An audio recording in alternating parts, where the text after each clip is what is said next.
आ headline ना प्रायोजक छे पतंजलि हनी, प्योरिटी के 100 से अधिक पैरामीटर्स पर 100% खरा। पतंजलि गाय का घी, माँ का भरोसा, प्यार से परोसा।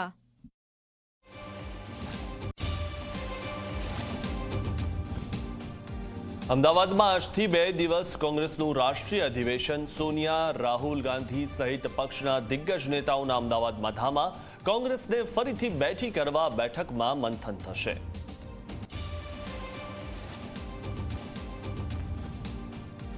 સુરતના સરથાણામાં કોર્પોરેશન સંચાલિત લાઇબ્રેરીમાં ધ્યાન આપનાર કોઈ નથી। વિદ્યાર્થીઓ માટે મૂકેલી ખુરશીઓ તૂટેલી હાલતમાં છે। વિદ્યાર્થીઓ જમીન પર બેસીને વાંચન કરવા મજબૂર બન્યા છે।